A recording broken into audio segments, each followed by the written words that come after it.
Before today's episode, I wish to acknowledge the traditional owners of the land, the Wurundjeri people of the Kulin Nations, and recognise their continued connection to the beautiful land and sea. I'd also like to pay my respects to the elders past, present and emerging, and I extend this acknowledgement to the traditional owners of the land my listeners are on. Welcome to Ritual the Podcast, your cottage in the woods. A sacred space for the witches, the healers, the magical folk to meet and speak of wisdom, witchery, and old world magic, where people come to learn, to hear stories, to share secrets, and to be free to be their true selves. Welcome to Ritual. Hello and welcome back to Ritual. My name is Amy Harvey, and welcome to winter. If you're in the southern hemisphere, I mean, if you're in the north, I'm slightly jealous because I'm seeing all the pictures of the sun and everyone's going to the beach. So I do have a little bit of FOMO of the north. But winter has just arrived here, full ball. Here in Melbourne, I feel like it's been raining for 7 days straight. It just is not stopping. And whilst I'm like winter is a nice change, you get to the end of summer and you're like, okay, I'm ready for it. I'm just like, okay, I'm done now. I will say though, one thing I do love about winter is I love that because it is so gloomy outside, it's like the perfect time to stay inside and get super cozy and read, which is what I have been doing. I actually just read a really good book, which isn't new, and I'm sure a lot of people have already read it, but I just discovered it and I read it in literally, I would say just under 2 days. I was glued to it. And it's called Sharp Objects by Gillian Flynn. She's the author who wrote Gone Girl, which most people know her for. But this book was I really love a good thriller book. It's one of my things. I just love a good thriller. And this one got me hooked straight away. I just could not stop thinking about it, could not stop reading it. And I was so sad when it finished. But obviously you get the resolution of yes. Evil has been conquered. But this is a side note. A little bit about me is I am a massive true crime buff. I listen to way too many podcasts and I swear I should have been a detective. That was probably my calling. But the thing is, because I am so into all of that, whenever I read a thriller book, I usually pick the murderer pretty early on. And this one, I literally got it. I got the condition they had. I got who it was. Way before, and I told Patty just so I had a witness, and as soon as it happened I'm just like, yes, Detective Amy, she strikes again. But yes, I highly recommend that book actually if you are into thriller books or just really good suspense mystery ones. Sharp Objects, and they've actually made a TV show out of it on Binge, I think it is, which we've just started. Which is really good. I'm very happy. You know how sometimes you see they make a show or a movie out of a book and you go, no, everyone's wrong. You're not who I imagined. I think they did a pretty good job. So I recommend that as well. Anyway, that was a very long intro. If you hear meowing in the background, it's because my cat Sage is really pissed at me because I haven't fed her dinner. And how dare I not do that immediately when she wants it.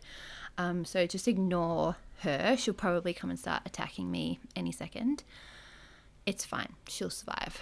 But yes, this week, I'm super excited about this guest. This is a fellow podcaster, Gwyn, who is from the podcast Three Pagans and a Cat, which you may be aware of.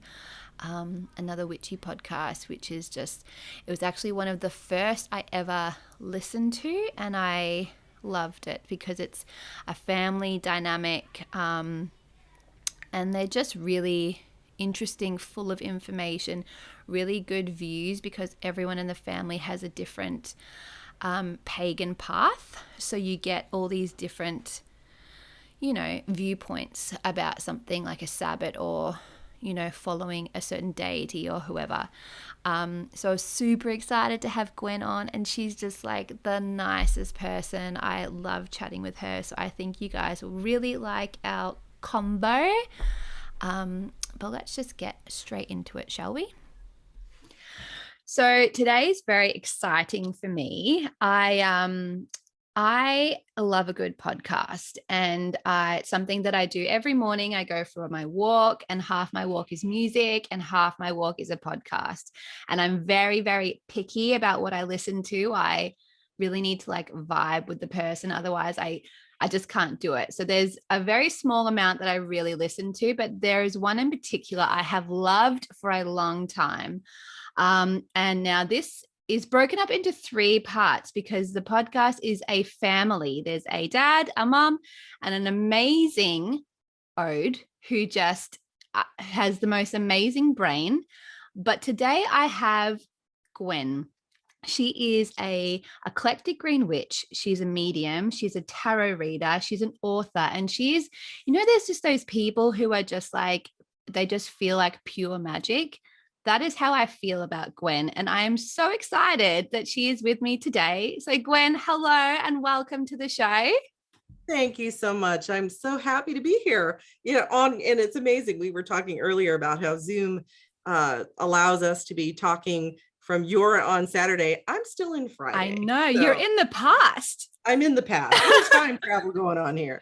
You've missed so much. I mean, the future, it's just holding so many amazing things. I look forward to it. So thank you for joining me. Now, where are you in the world right now? Michigan. Michigan. Yep, we're in the southwestern area of Michigan. Beautiful. Is it cold? Are you still cold there? Is it still snowing, or are you going into spring? It's supposed to be going into spring, and supposedly we're going to have 70s weather next week, but it's been really weird. It's been fluctuating between 20 and 50 over the last couple of weeks. We've had snow since April 1st. I mean, it doesn't quite know what it wants to do. Honestly, we can have snow up until May here in Michigan. Awesome. It's like a lucky dip. Who knows what you're going to get? Exactly. It's like, don't like the weather? Wait, it'll change. Yeah. That's kind of like where I live. I'm in Melbourne in Australia, and we literally have 4 seasons in a day. Like you'll wake up and it'll be freezing cold. So you like wear 5 layers outside, and then within 20 minutes, like, oh my God, it's so hot. And then, so I understand. Yep. Now, I'm so excited to have you because you guys, whenever I listen to your show, you're just like a wealth of knowledge. All 3 of you. So let me go back. So Gwyn is part of 3 Pagans and a Cat podcast. And the reason why I love it so much is because all 3 of them have a different path that they follow. And it really brings so much extra knowledge to a podcast, because usually you'll have one that's filled with witches or one that's filled with druids, or it's always a very similar path. But you guys, because you have so many different elements, it really just like fills it with so much more. And I love that about it. So I'm excited to pick your brain, because you just have, you get more and more information on all different, whoever you're talking to. So you must just be like a big cauldron full of amazing magic. So let's start at the beginning. Do you have a morning ritual, something that you begin your day with? And it can be magic, it can be mundane, or it could be a combination of both. Yep, I do actually. I try to spend every morning at least 5 to 10 minutes just doing some meditation, just a basic breathing and grounding into the earth, and giving and receiving of energy with the earth. And from there, I like to light a candle for each one of my deities and just say a hail, just a greeting. But I do have, I'm a green witch. Then I honor the earth as a deity. But I'm also a Hecatean witch. Yes. So I, I have a set ritual that I perform for Hecate in the morning. And that usually includes lighting a candle, lighting some rosemary as an offering, and reciting the Orphic hymn to Hecate, and then anointing myself with some oil for the day. So Beautiful. that I love that's that. what I like to do. I love it. And what a great way. Like, I always recommend to people who are just starting out, like, one thing that you can really do for yourself is to create either a morning or an evening ritual. And it can be something super simple, but I think like starting your day with something, and it can be like 5-10 minutes, long, but you just Mhm. get into that mindset immediately of like, today is going to be a magical day. I'm already connected with somebody. And it kind of just has that like domino effect of the rest of the day. You're just inviting more and more magic in. So I love that. I love that you start like that. I think that's beautiful. Thank you.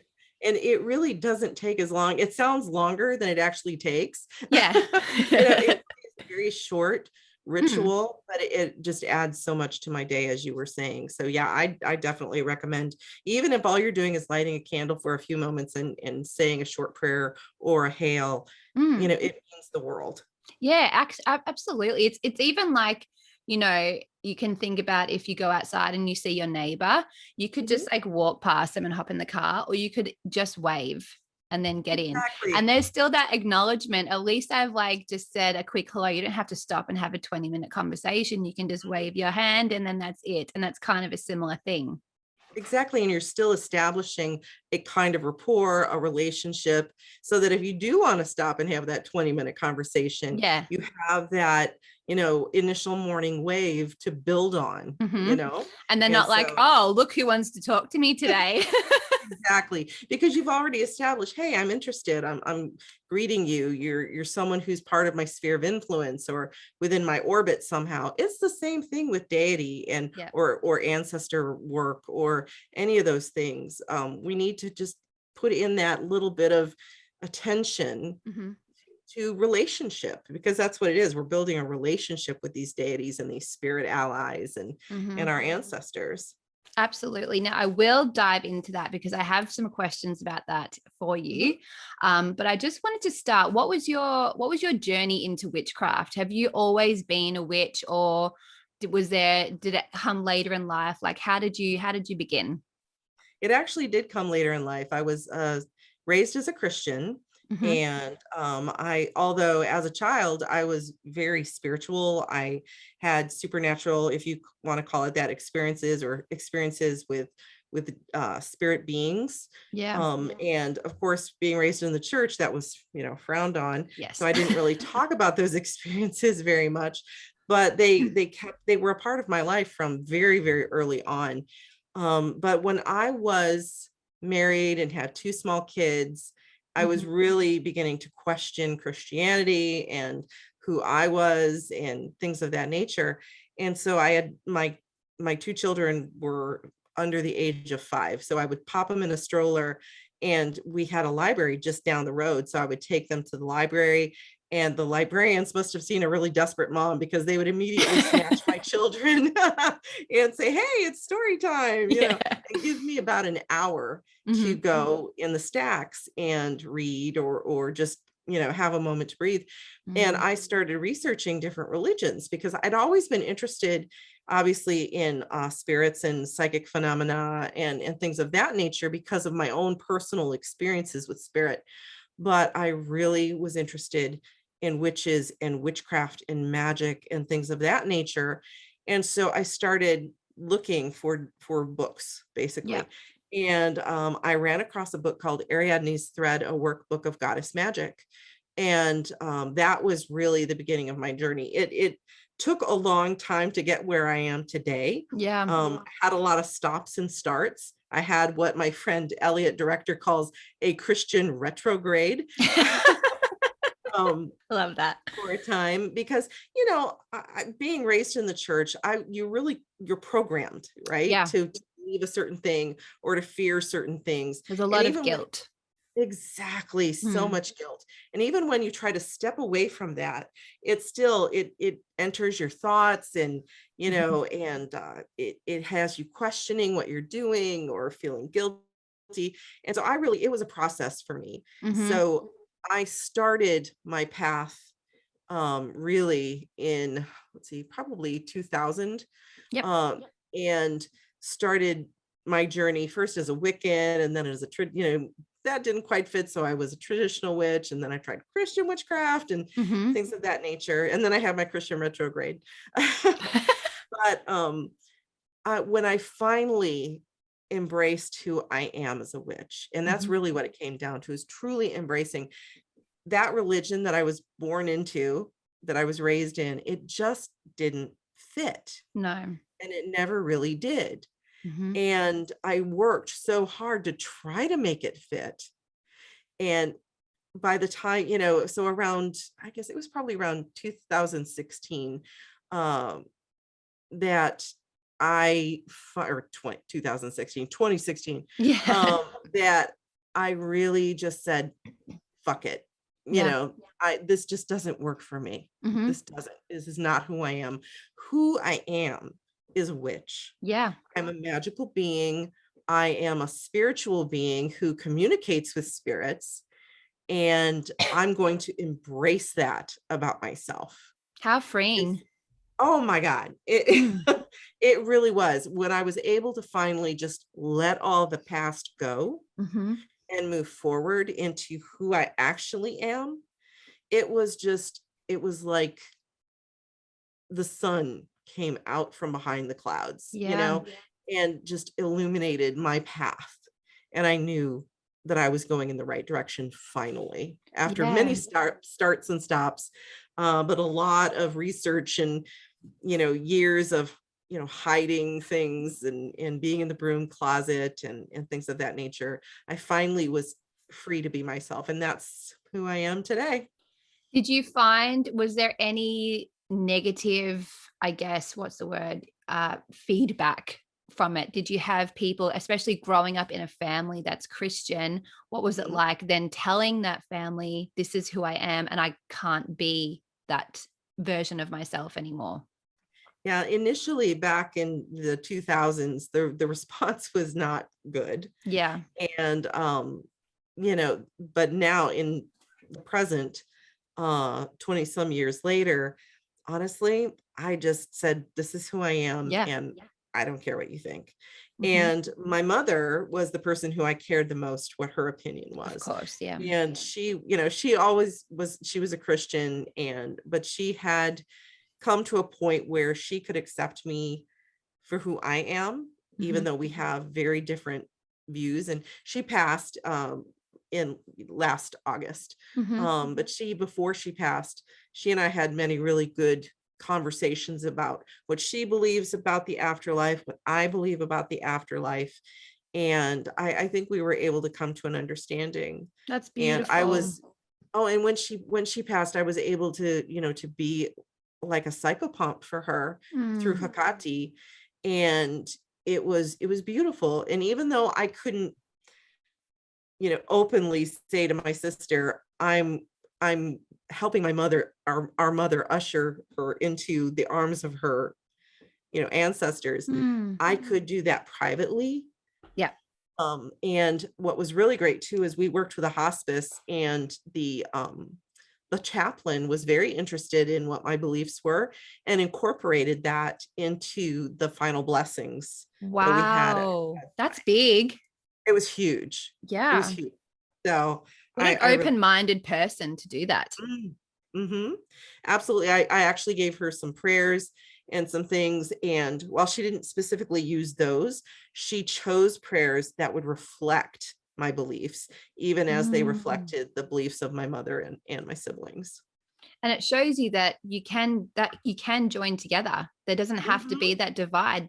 Those two different beliefs can, especially with death, they can come Yes, together and you really, the intent is the same. They're just different, Mhm. pictures. And Exactly. and I think it's also nice because a lot of people message me and they do come from religious backgrounds and they have family who are very critical and judgmental or fearful, or they just Yeah. have misconceptions or whatever. And I think it's nice to know that coming out of the broom closet, it can be really scary. And if you Mhm. have people who have such inbuilt beliefs, you will get probably a negative response, but Mhm. it's not forever. There are people who they just need that time to understand and to take those misconceptions that you're not, standing on the roof calling in the devil. Like you're just a normal person doing Yeah. beautiful things, and then eventually time will heal that. So it's having that confidence that while it may be hard at the beginning and you may feel lonely, you may feel like the black sheep, it Mhm. passes, and hopefully it passes, and most of the time it does. And Mhm. especially when it comes to the end of a life, that stuff doesn't matter. It really doesn't matter. Exactly. Exactly. Mm, And now there are, like, for instance, my husband, he cannot share with his mother that he is a pagan. yeah. But because he is worried about that negative reaction. Mm, And I can see where he's coming from, but I also have to believe that she would in time become like my own mother yeah. and be willing to accept that even though we have different beliefs than she does, that we can still love each other, we have common ground, and ultimately, That you stuff know, doesn't matter. it doesn't matter. No, Exactly. no, hopefully not, at least. And I think if it does matter, it's more of a representation of them as a person than what your belief is. Exactly. It Mm, really, and a lot of it comes down to just man's traditions and mm, religious beliefs, yeah. and I think if we could really start trying to look for more commonalities, we'd be surprised. Oh, for sure. Because they are so similar. They Oh, really are. And I often laugh because it's even things like blowing out a birthday candle. You're like, where do you mhm. think that came from? Yeah, yeah, exactly, making a wish. Even, like the Catholic Church or, the Lutheran churches, you'll see a lot of iconography and you'll see a lot of candles and incense in some of these situations, especially the Roman Catholic, and I'm like, "It's not that different from my house." In fact, someone came in to my home and we have a large altar and I have all these deity statues up. And one time a friend came over and I had all these candles lit because I had done my rituals and Hmm. and things. They were like, "It looks like a Catholic church in here." I was like, Kind okay." of. Yeah. I love that. Now, so how did you find then your path as a green witch? What was it that pulled you in? Well, I have always loved nature. From the Hmm. time I was a very young child, I felt very connected to the earth, to nature, to the changing of seasons, things of that nature. I was always playing outside and just, really grooving on anything with to do with nature. And Hmm. I realized that nature and earth and natural magic has always been a part of what I do. Yeah. Green magic, green witchcraft, if you will, plants and herbs and essential oils and everything that comes from the natural world is very much a part of what I do. Mm. And I actually ran across a book called The Green Witch by Erin Murphy Hiscock Yes. Good several book. years back. Oh my God, I love that book. Hmm. And I read it and I was like, holy shit, that's me. Yes. I finally was looking at this going, this is everything I have been doing intuitively. Hmm. Everything I have been doing intuitively, she talks about in that book. Love The it. only difference for me is that in her book she talks about the fact that it's really there's not necessarily a deity per se. There, I don't Mhm. work with the good neighbors. I never have. Yep. But I very much work with the earth. And for me, I came to realize that the earth itself is a world soul, is a living being Hmm. that is worthy of being honored as a deity. I mean, it's Absolutely. millennia, it's millions of years old. Everything springs that we It's know, all life as connected. we know, is all connected to the Mm. earth. And so I became not only working as a green witch, but an earth witch. So I call it green earth witch, I love that. because I honor the earth as deity as well as nature. Hmm. Isn't that such an exciting moment when you find something like the Green Witch book or something Mhm. and it perfectly captures you? Because, Yes. like, for me, and that's what I love about like being a witch is that there is no rule book, and you can like, it's like choose your own adventure. You can take things and put things in your path and make your own. And then sometimes something comes along and it perfectly captures that. Like for me, I see myself as a seasonal witch because I'm very into celebrating all the Sabbats. I love watching what's happening outside around me, and that kind of captures that, like influences me throughout the year. So in autumn and winter, I'd become more of a kitchen witch. And then in, spring and summer, I'm more of a green witch because I want to go outside. And I love when you find something that captures who you are, because you're just like, yeah, that's me. Exactly.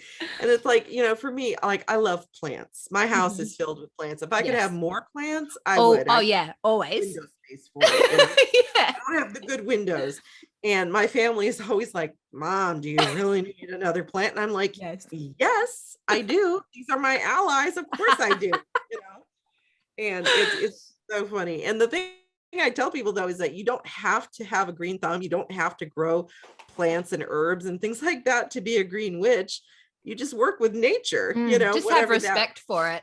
Exactly. So I love natural magic. Yeah, absolutely. Yes. And it's so easy to use because it's everywhere you look. Even like working with the moon, you look out the window and it's right there. Exactly. Or the sun. I love working with the sun. Yes. And it's I don't know, it's just something beautiful. And for me, I see the sun, the earth, and the moon as I guess you could call it a triad, a trinity, or whatever, because they have to work together in conjunction for life to be here, for us to live on this plate, on this space. And so it's just it's a beautiful connection to see between all three. Absolutely. I totally agree. So in your family then, did you raise your children with a similar view as you, or were they old enough that you were kind of like, I'm going to do my thing, and if you want to join in, you can? Like, how did your dynamic work? Was there someone that started that pagan path, or was it all that you all come together? Well, it was interesting again because as mentioned, I was raised Christian, so I had been raising my children as Christians. Right. And then when around the year 2000, I started walking in the path of the witch, I did take my children to pagan pride days and try to introduce them to the idea and the concept. And then again, I had that Christian retrograde, which meant I left behind witchcraft because I was, feeling guilty. Yeah. But by that time, my children were teenagers. And so they started going their own path. And I never forced my children to go to church. It was, if you don't believe that, that's fine. Yeah. And so from high school and college on, both my children started following their own paths, and basically in college age, they both found their path into witchcraft on their own.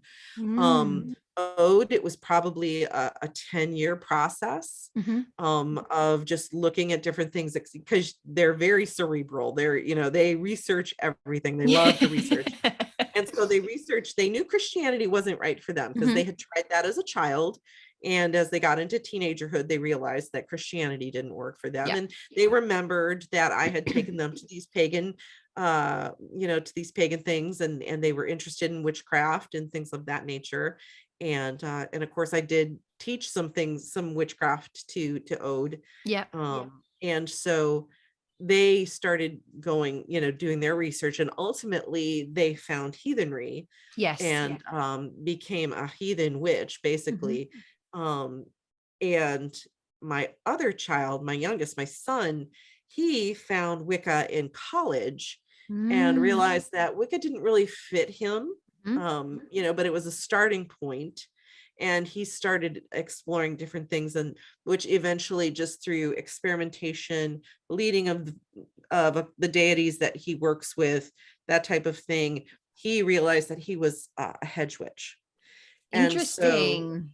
So it was all independent. And then of course at the same time, I'm over here, my husband and I are over here trying to be Christians and realizing that isn't working, Yeah. and I'm like, I was a witch for years, I was happier when I was a witch. I'm just going to do What am I that. doing? What am I doing? So I was Mm. like, I'm just going to be a witch.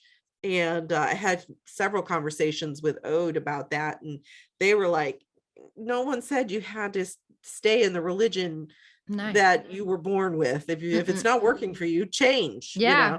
and just leave it and do something else. It's okay. Yeah. And so I did. And then independently of what I was doing and going back into witchcraft and following that path, and realizing I was a green witch, my husband had been having his own conversations with Ode because he was always interested in his own heritage, which is Irish. Yes. And he started looking into Celtic Christianity, and then that moved into Druidry and things of that nature. And so that's how he got onto his path at the time as a Druid, was through that, and having a similar conversation with our daughter, or excuse me, our child, saying, what should I do? And they were like, Dad, if you want to be a Druid, be a Druid. Yeah. Nobody said you had to be a Christian. No. So we all kind of came to these paths separately, but all ended up on a pagan path.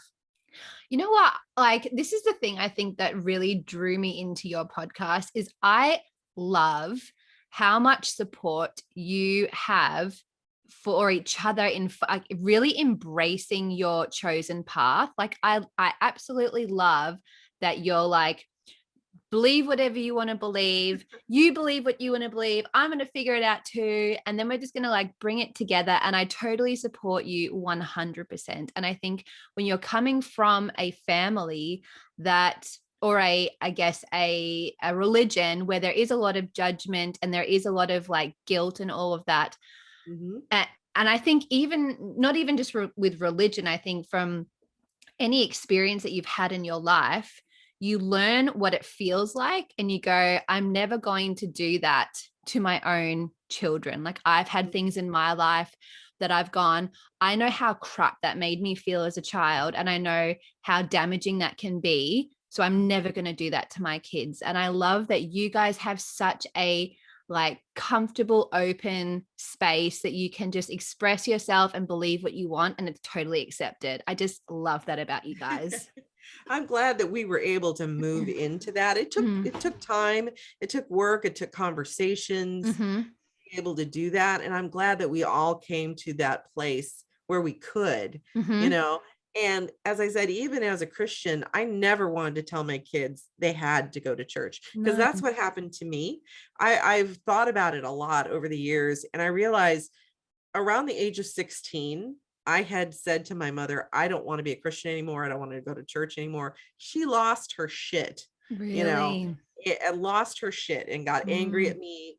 And so being a people pleaser and being raised in that guilt-ridden, oh, I don't want to, upset God and my mom, I stayed in that. And it makes me wonder, because that was around the time that Spiral Dance had been published, and it was around the same time as Margot Adler's book had been published. And I really honestly wonder if I had not acquiesced to my mother's demands to stay in church, if I had that point in my life allowed myself to explore and found those two books, then how different things might have been. I mean, you can never know. You never know. But hindsight is an amazing thing. Hindsight is an amazing thing. But the most important thing is that we ended up where we are now, and we're all incredibly happy in our individual paths. We can come together as a family,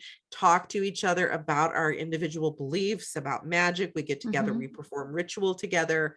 I perform magic with my kids. I mean, it's beautiful. And I think it was always moving this way. It was meant to happen when it was meant to happen. Yeah, it just took a little time for us to get there. Absolutely. Now, going into that, because I am very interested in how you practice magic as a family, given that you've got 4 different parts. Right. How does that work? Like, do you, like, if you're, just say you've got a Sabbat, would you, kind of pick bits from each of your traditions and put it together, or do you go, I'm going to do my own thing, or how does it work? It's a little bit of column A, column B. Yeah. I mean, we all do our individual rituals, Yeah. and have our individual times that we are spell casting or we're performing ritual or whatever. But we do at almost usually specifically for Sabbats, we will come together, and that is when we will say, okay, we're going to take a little bit from this, and we're going to take a little bit of that, and honor everyone's path. And come together in a ritual. I'm usually the one leading it. Yeah. And it just kind of, it's very loose. Yes. It's not very formal, but it's always very enriching. Yeah, it for would us be. to come together and just bring our, we call our individual deities. We make the offerings that we want. We usually agree on a theme or a purpose for the ritual, or if we're going to include a spell, what the spell will entail, and how each of us is going to participate in that spell. And I usually keep it very simple. But yeah, it's a beautiful part of what we do is when we come together to do any kind of ritual. And it's usually, like I said, it's very loose. Yeah. It's never hugely structured. The main one that we usually do is for Yule. We come together for Yule. And because we have, I like to celebrate the holidays anyway. Yeah. So because of Carr's druid past, he's now actually moved on into Norse, into a Norse path, which is interesting. But and that has more to do with he's working at a tap room selling mead that is dedicated to the Norse gods. Would be as well. And he came up with the idea to start pouring out an offering to the Norse deities. And of course, eventually he was going, he would be drawn, into that. But we do still include the Druidic and Irish heritage of his. And so like 12 days before Yule and 12 days after Yule, we're lighting candles to honor both those paths, because both of them, both the Norse and the Celtic, have Yule traditions. Yes. And winter solstice traditions. And for me as a green witch, I'm honoring the solstice. And so it all just kind of there's blends so many together. really to it, isn't there? Yeah, I love really that. is. That's really cool. That's really cool. Now I know you call her Hecate. I call her Hecate, but same thing. Yep. How did you find her? Because she is a very fun deity to work with. Obviously, she's a very popular one among witches, being goddess of the witches. And I'm always really interested to hear how people came to work with her, because I feel like it's always an interesting story. Yeah, it really is. Yeah. And I'll float between Hecate, because I know that's how most people know her nowadays, and Hecate, which is, my understanding, is closer to the Greek pronunciation of her name. Yep.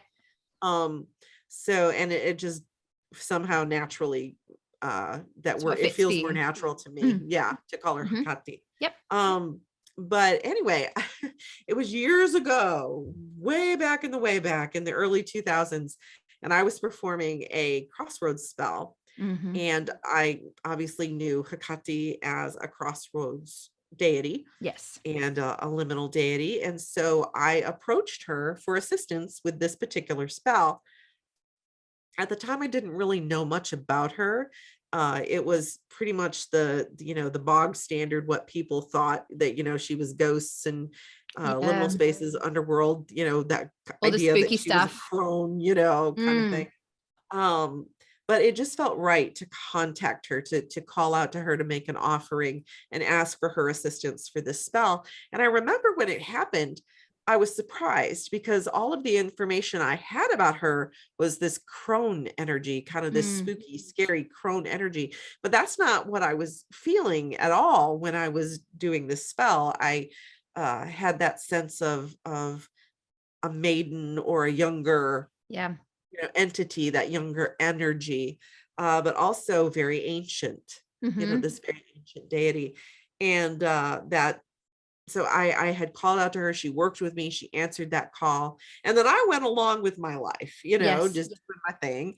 And after I had embraced myself as a witch and was finally walking the path, we were at it was called it's called convocation. It's a Mhm. gathering of witches every year in Detroit.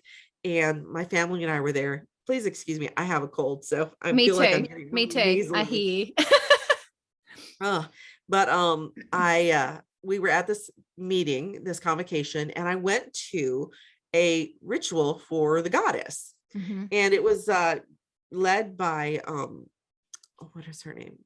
Ellen Dugan. It was Mhm. led by Ellen Dugan, and it was just the maiden mother crone. It was a triple goddess Yep. ritual. No goddess specifically was being called to that I remember. I think a lot of the deities were contacted and called in this ritual. Mhm. But as we were in this ritual, I remember just having this sense that Hecate was calling to me. Mhm. And then I had this vision of her as a, kind of shrouded in a hood at a Mhm. crossroads with her dogs. And she was not this crone. She was, this younger woman. And she kind of gave me this, hi, you Yeah. remember me Yes. Yes. kind of thing. And I was like, I was in tears. I was like, yes, I remember this energy. I remember this presence. I remember this deity, this goddess.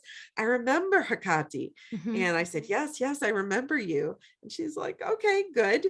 And at the end of that ritual, we were all given a token. And the token that I was given was a butterfly, which Mhm. for me meant transformation. Yeah. And probably, and then the way things are, I didn't think anything more about it. I thought, oh, I had this cool experience with Hecate. And then a year later, a book came out called Keeping Her Keys. Yes. And and it's written by Dr. Cindy Brannon. And I had the opportunity to read it before it was published or Mhm. released so I could do a review. And I was reading this going, oh my goodness, this is exactly what I should be doing. Yeah. And the funny thing is when I really stopped thinking about it, I realized I had been, even though I hadn't really done anything with it, I had been kind of back in the back of my mind thinking about that experience with Hecate and that ritual and Mm. thinking I really should think about maybe, working with Hecate, maybe because at that time I was working with Brigid and the earth and, Yep. you know, maybe one or two other deities, but it was all just very, lighting a candle and not really devoting myself Yeah. I considered myself a secular witch, if you Mhm. will, because I was gun shy, honestly, to devote myself to a deity after coming out of Christianity. Yeah. And but I had just was, even though I didn't do anything with it, I had been kind of thinking, well, maybe I should, start working with Hecate. Maybe I should honor her. And then I read this book and I was like, no, I should devote myself to her. Yes. That just felt right. Mhm. As soon as I started reading all this, and I learned a lot. And from reading that book, and I actually joined Cindy's online coven for about not quite a year. I took Mhm. her course, and a lot has changed since she first introduced that. It's been several years now, but I essentially passed what would be the equivalent of her red key course, the Wow. first part. um Even though it wasn't officially, there was Mhm. nothing official about it. That's about how far I got into her tutelage, Mhm. with Hecate before I moved on. But now I have a very personal one-on-one relationship with Hecate. And in fact, I was talking about when my mother passed, it's because of Hecate that I was able to be a psychopomp for my mother. Mm. And it was, I had some very intense experiences in meditation and in ritual with Hecate throughout that long process. Because my mother, she was in the final stages. She was probably it was like 5 or 6 weeks that we were going through this end stage with her. Mhm. And it was an incredibly difficult time. But through prayer and through ritual and just seeking Hecate's guidance through meditation, I was able to get through that time. And Yeah. so, yeah, I have a very deep and personal relationship with her.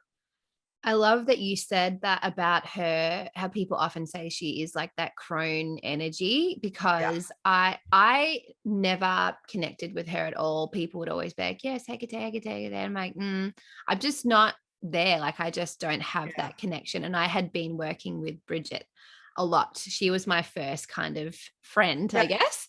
Uh-huh. And then one day I just started seeing pictures of Hecate everywhere. Everywhere I looked, I'd go on Instagram, she'd be there. I'd go on Facebook, there'd be some article about her, or I'd look in a book and they'd be talking about her. She just kept popping up and popping up. And I was like, all right, hello, are you trying to talk to me? And then at the beginning, she almost like I would do a meditation with her and I would go on this weird journey where it's like she was throwing all these tricks at me. Like I was doing a test and I Right. remember like walking down a path and it was just like repeated images. We kept going on and on and on. And I had to find a door. So she like put me on all these different things. And eventually I made my way to her and she was exactly the same as you said. She was like this younger, but like powerful energy who is so beautiful, but you go, I wouldn't mess with you, but you know your stuff, you know what you're talking about. And I think once you do meet with her, that's it. Like you Oh, just, yeah. if she allows you to get to that point and you do and you make it, and she sees that you're going to work for it, it's like Yeah. such an amazing relationship to build, because she does come to you really when you need her as well. Like sometimes she'll just vanish and you're like, oh, okay, bye. I guess you're done with me now. But when you need it, like especially when it comes to those transitions, and it could be death, it could be a transformation in your life or whatever, you can just feel her slip back in. And I love that she isn't one of those ones that will just give you a cuddle and be like, they're there and, about everything, but she's Yeah. there when it really matters. And I think if you build that with her, it's a really powerful thing. I agree. I also feel like she is one, she does not suffer fools. No, You know, no. at all. She's very much a kind of, okay, let's deal with your shit kind Yeah, of, at she's very least in my blunt. life. Yeah, But yet she's very much a mother. At least that's how I feel. I agree. Even though she's this young maiden, when I sense her presence, again, she's this ancient Mm-hmm. presence, because she's been around for over 3,000 years. Yeah, And she's seen things. she has seen, and it's amazing when you get that sense of her Mm-hmm. ancientness, but Mm. yet her and like you said, sometimes there's this remoteness there where I'll go into a meditation, and I have this, basically we have built this temple to Hecate that I go to in Yes, meditation. yes. She's not there. you I'm know busy. I'm busy, you do your thing, but yet sometimes, she will be there when Mm. and it's either because I need her to be there, or she has something she wants me to learn or Yeah, deal and you with. need to listen too. I You need need to to listen. listen. Mm. Exactly. Yeah, I'll never forget the first time I did a ritual for Hecate. It was one that was recommended in Cindy's book. And apparently I did it wrong, Yeah. because I felt at the end of this ritual, no, Yeah, no, you're not good not supposed to enough. do this. Not good enough. Yeah. I was like, okay. So Mm-hmm. I was a little more careful, a little more intentional in everything Yes. that I did. I covered my head with a veil. I mean, Yep. a whole bit. And then she was like, yes, this will do. That was okay. That was okay. And Yeah. as the relationship built, I've gotten to the point where, originally I had to be very formal with her when I Mm-hmm. went into ritual and when I went into meditation. And we've now built this relationship where I don't have to do that. Yeah. You I'm the know, same. Because at first I was like, I think I'm meant to be scared of you because everyone else seems to be scared of you. And I'm like, so I'm really unsure. But I'm yeah, I'm not like that. Like I'm usually quite like, well, this is how I feel. And she goes, yes, that's good. You should talk like that. And so she's very blunt to me and will be like, what you did then was crap. Like that's, I don't like that. I think you're lazy. I think you're being lazy about it. You can do better. But then it does, like, it gives you that kick up the ass to do it properly. And I remember one time I had been really disconnected with my own witchcraft. Like I was doing it for everybody else, but I was not doing any of my own. And she's like, well, that's not good enough. Like you need to do it. And she goes, I'm going to give you 7 days. And every day for 7 days, you need to do something magical for yourself. And if you do, I will help you.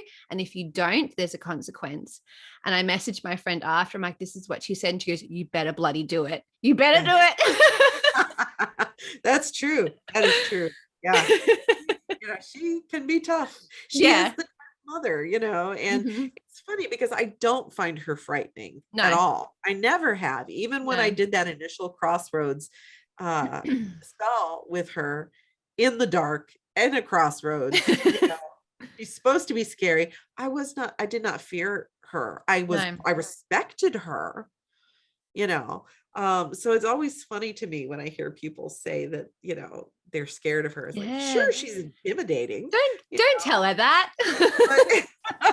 She's, she's intimidating. She's, she's a deity, but she's agree. Also, I find she's very approachable to the ones who are sincere. Yeah. And if there's no bullshit, like you just get to your point and say, this is what I need you for, then she respects that. Like, don't, cotton wool it. Yeah. Just get to the point. Exactly. Just why are we here? What are we doing? You're wasting my time. Hurry up. Hurry up. Yep. Exactly. So you work with different deities as well, don't you? I do. Yes. So I'm like that as well. I have like 3 main. I have Hecate, Bridget, and Aphrodite. And so I'm interested to know how you work with all yours separately. Like, do you have certain things that you go to them for specifically, or do you kind of incorporate them all together in a ritual, or how do you do it? And how do you build that connection to each of them and maintain it, knowing that you have to kind of like separate yourself around? Like, how do you maintain all of them? Right. Well, it's interesting because Hecate really has been kind of a because I suppose she's a liminal deity. She is all about, entrances and exits and things like that in certain arenas. She really has ushered me into this ability to be able to work with more than one deity at a time. And so when I do ask them all to come into one ritual together, it's usually through Hecate. I ask her to be like the gatekeeper, if you will, because that's she has the keys. So she's kind of a gatekeeper. But yes, that it's more often than not, I work with them individually. Like, for instance, I work with Frigga, who is, the queen of her own pantheon. Yep. And she's also a mother, obviously. And so I approach her as a mother figure, and I work with her for my divination. Whenever I'm doing any kind of tarot work or divination work or things of that nature, I go to Frigga, and I have a particular prayer that I've created that I say to her, and light my candle for her, and make an offering, that kind of thing. So I work almost specifically with her for divination, but I've also asked her to protect the home. She's kind of, I guess you could say, she's kind of my hearth deity. Right. In a weird kind of got sense. you. But yeah, she's the hearth deity. And then I also work with, I call her Brigid. It's probably wrong. No. Each to their own. Yes. Yep. But I've worked with, she's been a patron of mine since the beginning. Yeah. She approached me very, very early on in meditation. And in fact, Gwyneth Inyan Brigid is my magical name. It's Gwyneth, daughter of Brigid. And she's the one who named me. So I honor her, but mostly I work with her when it has to do with healing. I go to Brigid for healing. Yeah. Anytime anybody tells me, anytime anybody says, I'm having a surgery, I'm doing this, I'm doing it, please pray for my family. I light a candle and I ask for Brigid's assistance and her blessing for healing. but also she's just always kind of been there. So, Yeah, same. I I just feel have you. Yeah. this, it's just, I honor her because she's always been there. Mm-hmm. Um, and then I also have worked with the Morrigan and with the Kaljach. And so I honor both of them as well. Mm-hmm. Even though I don't work with them a lot, Mm-hmm. there are times when I just feel like it's proper to call out to them and ask for their assistance, Yeah. depending on what I'm if it's a particular spell, or just, I just feel like I should honor them because I've worked with them. And in fact, it was really interesting. I had not lit a candle for the Morrigan in some time. And so I lit a candle for her, and I hailed the Morrigan, and I went out that morning, and when I came back, there were crows in my yard. There was a crow, Wow. and actually it was just one. It was a crow, and it was in my yard, and it was squawking at me. And so I hurried my groceries in, and I went back out, and I said, "Hail, Morrigan, I see you." And the crow flew away. Ah, I love So that. I was like, wow, that was just like, What a okay, confirmation. he confirmed. So now I'm making sure I don't forget. Yeah. But usually I ask the Morrigan for help when there's conflict, Yeah. or something that I need assistance, some kind of conflict going on. Mm-hmm. And then oddly, in the last year, I felt drawn to work with Hera. And it was funny because I had never been drawn to Hera before. Um, but I saw this little statue of her at a store that our friends own, and it was just like, buy me, Yeah. bitch. You need to take me home. So I was like, okay. So Okay, fine. yeah, so I brought this little statue home, and I was like, just all right, I will honor you. I haven't worked specifically with her a lot, but of course she is in the realm of marriage and family and Mm-hmm. women. So I have been approaching her on those specific issues, and Yep. I've been lighting a deity candle for her, and just praying, and asking for her guidance in those areas of life. And then Beautiful. let's see. And then I also work with Artemis. She was Yeah. another one that I worked with years and years ago.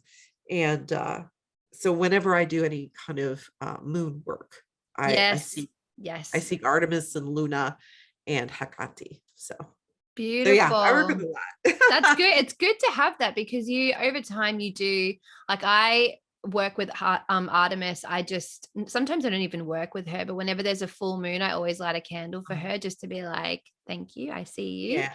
And that's Yeah. kind of the extent. But I think, yeah, it's like having those little moments where you at least acknowledge them because knowing Yeah. that if the time comes and you need to work with them, you've already got that connection. It's like what we were saying before. There's always already Exactly. that relationship that's been established, and it can just be that simple. Hey, how you going? Exactly.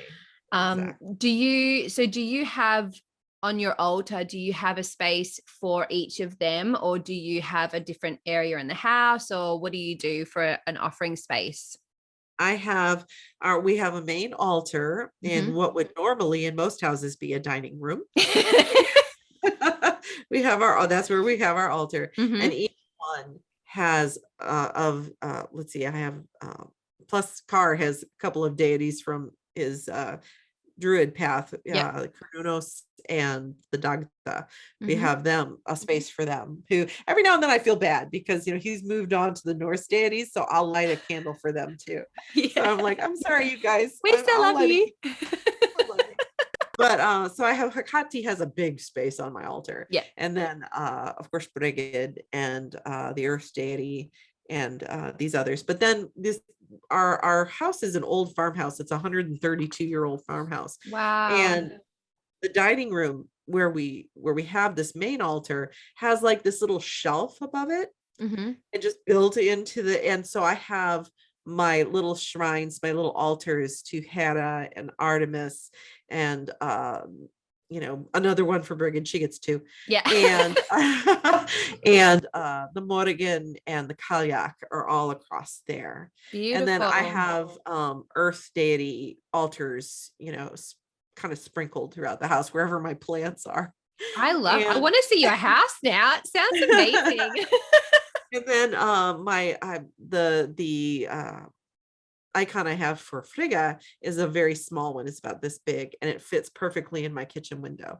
So I have her there. That's where my altar for Frigga is, in the kitchen window, with a bunch of plants and stones and things. I love it. That sounds really cool. Yeah, thank you. You know, I like it. sometimes when you go into people, maybe it's just me, but when I go into someone's house, I'm always like looking at their things, because it's like pieces of them around their house. Right. I'm always like, where'd you get that? What does that mean? What's over there? I can only imagine in your house, I'm like, wow, tell me everything. And then across from the main altar, we have our ancestor altar. So, I love we it. got a lot of family pictures and things there. So, yeah. Beautiful. Now people, I think that when you're starting out, deity work can be a bit overwhelming, because it's not just one, is there? There's so many you can choose from. And I think that people don't know how they should go about it and how they should form a connection or whatever. So what would your advice be for somebody who wants to connect with someone and they don't know who, they don't know how? Like, how would you say to get started? Right. I was very lucky, I guess you could say, in that my deities chose me initially. Yes. Because I didn't know. I was like most people when I started out, do I worship a deity? What do I do? And I was in meditation, and both first Brigid and then Artemis came to me in meditation. And so that's how I began working with them. And Hecate, it was, I went to her because I needed help with a spell, so I would say for most people, what feels the most natural as far as what are you interested in? Like, are you drawn to the Celtic deities? Are you drawn to the Norse or the Greek, or the Egyptian? Which vibes with you the most? Yep. Or maybe none at all. I mean, it is okay. People, think you have to worship a deity sometimes. No. Absolutely not. But if you feel inclined to work with deity, that would be my number one thing, is what mythology interests you the most. What really just gets you excited and you want to get a book, or you want to, you see their icon in the store, you see their statue in the store and you go, holy crap, I need to have that. What speaks to you, and then go from there. And you don't have to have a whole bunch. I'm a polytheist. I'm a hard polytheist, which means I believe they all are individual. I don't believe that it's just one great energy or one great spirit with many faces. I think they're all individual. And so if there's one in particular that you have a vibe with, then just focus on that one and building a relationship with that one. And if that doesn't work, the other option I would say is there are these books out there. Like years ago, Patricia Telesco wrote 365 Goddess, and it was a daily devotional essentially to a different goddess every day. Interesting. And it was a little introduction to each goddess. And like, that is also a possibility from, it's just brief. It's just a nugget of information. But it could give you an idea of a direction to go in if you are just not sure Good who you idea. work with. So that's what I would suggest. It's funny though that they do often come to you, don't they? And I think sometimes it's as simple as just being open to anything that comes, like, but look for the symbols. Like maybe you are getting lots of crows, maybe you're seeing there's a white horse that you see every single day in a farm, and you go, well, I know Rhiannon had a white horse, maybe that's her. It's like it can come in all different ways. It can be in meditation, it can be literally something thrown in front of you, it could be an Instagram picture, but just being open is a good start. Yeah, that's exactly right. And my son actually discovered who he was meant to work with through divination. He had been feeling like he was being drawn by a deity or two, actually, but he didn't know who it was. And so he did his own divination. Then he got confirmation from another person who did divination and led him to work with Lou and with the Cool. so, it's just, it's various ways, Beautiful. So tell us about the podcast. How did that happen? How was that born? And what was the goal from it? Well, it was born from basically family conversations. What you hear on the podcast, especially in the early episodes when we were, just chatting, that's how we talk at home. That's, those are the kinds of conversations that Ode and I would have, or Ode and Carr would have separately, or the three of us would get into a conversation together. And at some point, it's a little family squabble. We're not exactly sure who suggested it. Carr says it was him. Who's trying to claim it?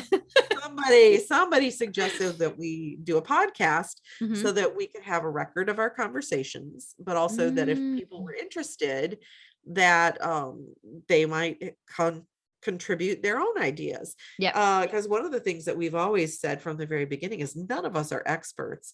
We're all on this path that we're walking separately yet together, and as a family. So we thought, well, let's see if there's anybody out there who would be interested in joining the conversation. And so we set up our first podcast. God, I think it was 2018 was when we did our first one, December 28th, maybe after Christmas. And we had this grand plan. We were going to do one a month, and we were going to talk about the moon cycles and all this stuff. And then the thing with Isaac Bonowitz happened, the scandal in the Druid community, and the question about sexual abuse and leadership in the pagan community and things like that. And we thought, oh my gosh, this is a very serious thing that is affecting the pagan community. We should talk about it. So we did what we called a special episode 2 weeks after the first one, and it was deep, and it was about sexual abuse and paganism and all of these things. And then 2 weeks after that, we went to convocation, and we thought, well, we should really maybe we should talk about convocation. And then it just kind of built from there to being every 2 weeks at the time. It was bi-weekly, and we decided, well, we should have something to talk about. So we came up with themes, and our first theme was, building your book, and we taught how to create a grimoire or a book of shadows, and it just kind of grew from there, honestly. It's a great podcast. Oh, thank you. Yeah. And it really, it started out with being things that were interesting to us or things that we had discussed. And now it's almost exclusively, because we went to a weekly format based on our Patreon supporters. And now a lot of our topics come from suggestions from our listeners. It's a good podcast as well for people who are just beginning, because you do start from the very basics, and it kind of like transforms from there. Like you go through all the Sabbats, you go through the moon, and then it kind of progresses. So I think if you do start from the beginning, it will progress with your practice as well. Yes. We do have a lot of people who are either new or returning to witchcraft or paganism in some form. And it's really beautiful. The 3-pack community kind of built up around the podcast independently of us. We created the format. We created a Facebook group, we created a Discord, and the communities just built themselves. And so we have great listener communities in both Facebook and Patreon, on Discord. And of course we have incredibly amazing supporters through Patreon. And we love our listeners. Everybody, we get, we'll get these emails or this contact from people and telling us, that they've listened and what a particular episode might have meant to them. And it's been great. And that's beautiful. It's allowed us to meet a lot of really interesting people, and do some interesting things. So yeah, it's been good. That's cool. Do you guys have like a grand plan? If like, where would you love to take it? If you could dream big, what would the goal be for it? I think if we could dream big, Mm-hmm. we would love for the podcast to be all that we did, that we Yep. didn't have to have jobs independently. Yep. That we could travel all over the United States and go visit, various festivals once they're back up and Yeah. running. Yeah, of course. COVID, and visit with listeners and things, because that's been one of the neatest things really when we do go to events. And mostly the events that we've gone to have been regional. We go to Detroit, and we've gone to a Lansing event and things like that. And what's really cool is when people will come up to us because they recognized our voices. Yes, you have very say, distinct voices. Are you Gwyn, or are you Ode? And we're like, yeah, so That's so it's funny. it's fun. I can imagine like if you were out and the three of you were together, I know I would be going, those voices. Oh my God. Yeah, we do get that. It's really, when it first happened, we were just like, really? That's because so this funny. person came kind of creeping up to our table. We were in Detroit. I think it was at Detroit Conjure Fest several years ago. And this person came up to, are you from Three Pagans and a Cat? And we were like, yeah, how are you doing? And are you enjoying the day? And things like that. And it was fun. I love it. And I think what's so good about it as well is that because you guys already have like an established relationship, obviously being a family, that Right. you're so comfortable around each other. And so the banter is really good, and it makes people feel as though they're sitting in your house with you, because it's just like this relaxed environment. Even if you're having like a heated discussion, you're still like, Right. yeah, they're our friends. Yep, absolutely. Excuse me, I'm sorry. This cold is starting to kick my back. Colds these days aren't the same either, because you're like, I'm just sick. I promise. It's just a Just cold. honest, it really is. So now we've talked about your morning, but do you have an evening ritual? Oh, not as much. I do tend to do more in the morning for some reason. Mm-hmm. But again, if I do an evening ritual, it's going to involve lighting a candle and just honoring the deity with either a prayer or just I'm thinking about you or something. I tend to do more moon rituals probably, because I do the Dipnon, I do Numenia, which are both for Hecate. Of course, I do the full moon as well. So that's probably more what I do in the as an evening kind of thing, but I don't do like a daily evening ritual. Cool. Beautiful. Now, before Although if I miss my morning ritual, I might do it. You've got the space carved out just in case. Now, before we finish, I have 5 questions for you that are like the fire round questions. Okay. So these are like little getting to know you better questions. First one, is there a movie you could watch 1,000 times and you'd never get sick of it? There are so many. But probably Sense and Sensibility. Ooh, good one. Yeah, I love that one. And it's the older one. Yeah, the original. So, yeah, the original. Beautiful. A book that changed your life? Oh, probably Ariadne's Thread, a workbook of goddess magic. It was by Shekinah Mountain Water, written years ago, and it introduced me to the fact that there could be something other than Christianity. That's true. That was a big moment. Yeah. Is there an animal that you have a connection with? And it could be like a pet, but it could be a type of animal as well. Cats. Cats. I have a cat. Yep, I've had cats in my life since I was a little girl. And the first cat we had was supposed to be my sister's, and she became my cat. Yeah.